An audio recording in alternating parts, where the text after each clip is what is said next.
Okay, thanks everybody. So my talk is called Zapping Walking People. The inspiration for this is related to the entrainment talk that was given at the very beginning of the conference. And the story of the study it comes from, it's a Neville Hogan inspired study. They used a machine called AnkleBot, which is a rather large robot on the front of the shin, anchored to the shin and pushing at the ball of the foot left and right. So this machine was used in a torque generation mode about the ankle to give specific 0.1 second, 10% of required ankle torque perturbation rhythmically at a constant rate, very close to the preferred stride period. And the observation here is that it eventually, after drifting around for a while, a person would match their frequency to it exactly and localize that torque pulse in a useful place, specifically push off at the ankle. So I was thinking about this at Dynamic Walking 2018 and asked the question, can we entrain to a neuromechanical perturbation instead? Specifically one using electrical stimulation, because Hogan's study was a torque pulse, and muscles can create torque about a joint, right? So you can actually stimulate them and get that. And so we came up with the idea to shock the plantar flexor, and see if that generates a torque, and also see if it entrains people. So we call this the zapper and the tapper, or in other words, walking with rhythmic electrical stimulation and tendon tensiometry. So here you can see the experimental setup. That's a person. This is a medial gastrocnemius with an electrode on it. There's an electrical stimulator controlled by a handheld computer, which is wirelessly synced to a data acquisition system, which is collecting tendon tensiometry, or in other words, the tension in this tendon down there at the ankle during different parts of the study. So the protocol is you start the treadmill, you record the stride time that the person uses spontaneously once they're up to speed for 10 strides. You set the stim period to exactly match that as close as you can, right? It won't be exact, and so there'll be a little drift. You walk for 2 minutes, and you basically record the timing of all the stim as you go. Then we repeat this whole thing over ground. So what happened? Over here, you have two graphs that are related. On the vertical axis, you have time, essentially, right? We're going this way, walking up the screen, and this is one stimulation after another. On the lateral axis here, we have a series of stride cycles relative to the place where the stimulus ended up, okay? So it ended up here, but this shows that it had drifted through 2.5 gait cycles from late in the stride to early in the stride and so on, and through another cycle before the person actually entrained to it. But they did, and so you can see it stabilizes right here at 50%. That was good news when we saw that one. Here's a different trial, and you can see it drifts around a bit more. This is an overground trial in hallways. Stabilizes for a while, but then falls out again. This is one of the things that happened, possibly due to turning a corner and sort of disrupting the cycle, but we're not really sure. In any case, people sometimes float it in and out. And so the answer to does it work is that sometimes, here in the treadmill case, 7 of 8 subjects in more than half the trials, about a quarter of the strides ended up being entrained. In the overground trial, much less. Fewer subjects, same number of trials, but not very many strides actually entrained. Interesting.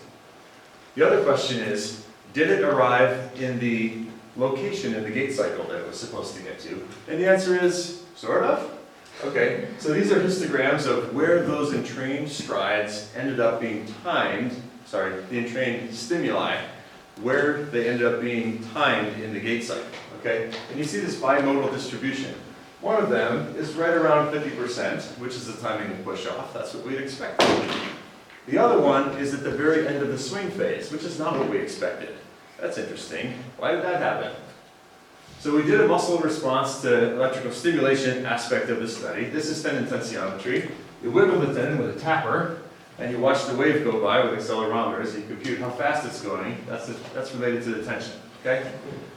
Over here, we see what happened in black, a series of unperturbed strides, and all the colors are what happened when you did a stimulus at this time, or that time, or that time, or that time, or that time, okay? You can see the trace is essentially an increment in tension above the baseline. And what's interesting here is that it's present. There's an increment when the force is low in the unperturbed stride, and there is no increment at the time we thought that we were going to exploit this, right? Anytime the muscle force is high, no increment in force from an E-stim. Curious. So it always increases muscle force in low activation periods. So why might it train like that? Well, one thought is, the person is trying to bury the perturbation. Maybe it just bothers them, and they're trying to put it in a place where either the stim has no effect on the muscle, so it doesn't disturb their gait, or the foot's off the ground, so that it doesn't disturb their stance space, right? Another idea is that maybe a person is trying to preserve a target force, and because you stimulate them, they are bringing this down again, but these were randomly timed, so that's probably not it. The other one is the medial gastroc is actually of benefit to the knee. It's a biarticular one, so it could be accomplishing something out here, right? Or maybe the response is mainly sensory. And so these are a bunch of topics that we can argue about during the discussion. I'll put this back up in a second, but my summary here is gait can sometimes entrain to perturbance if the rhythm is not great disturbance. Rhythmic electrical zaps, tracked by tendon wave taps, have effects on both muscles and nervous.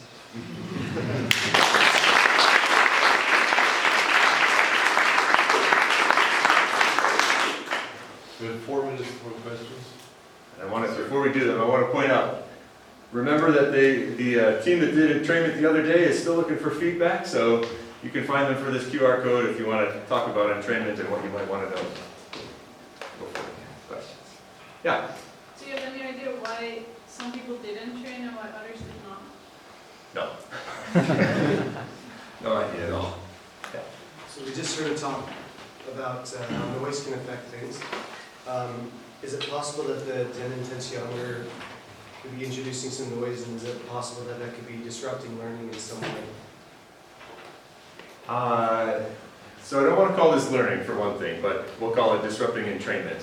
Sure. And I'm going to say no, it's not possible in the results with the histograms and such, because I oversimplified the actual experiment. The tensiometry trial was actually a separate piece than the entrainment trial, so it wasn't even happening at that time. Yeah. Yeah. One question, is it possible that the subjects got used to the perturbation or the stimuli that were coming to them, and that's why they didn't care at some point, or they adapted themselves? So that entrainment just went away? It's entirely possible, but if they drift away, we can see that the moving it away from that sort of peak timing, right, creates a perturbation again. So and if they're drifting, it's moving into different places. So the getting used to it is not really, it has to be very regular, which is only happening when it's entrained. So I think there might be a logical contradiction there, but I'm not going to say it's totally impossible, right? Because they experienced thousands of these over the course of the trial. Yeah. Did you repeat trials at all for single individuals?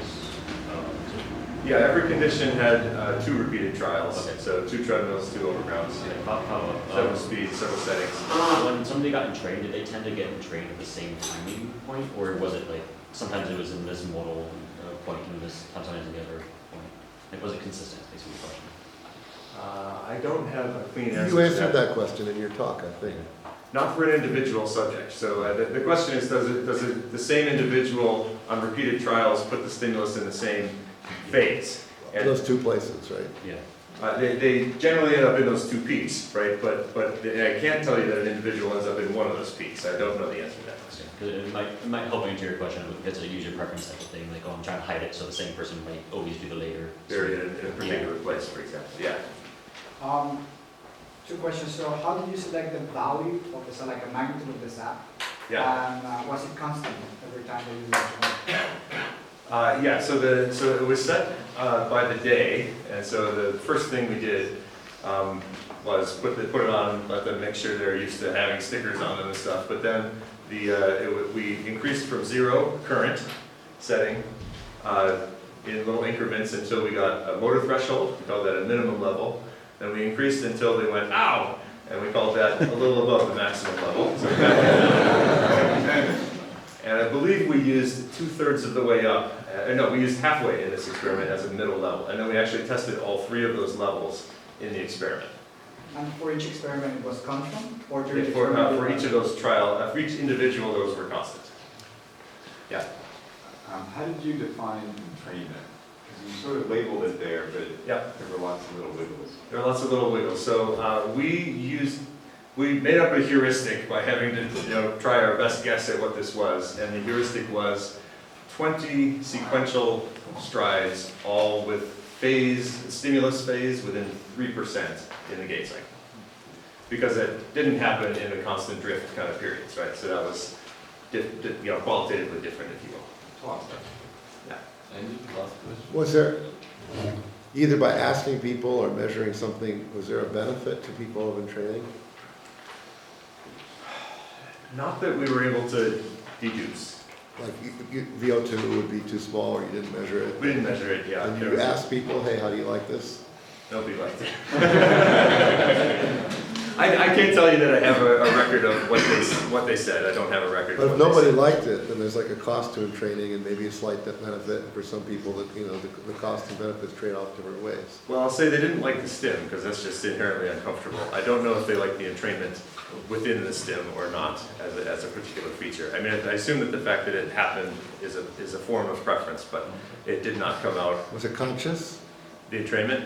Yeah. No, they were not told to do that. No, but I did they know think- they were doing it? I think some of them realized that they were doing it, I think, yeah. Thank you.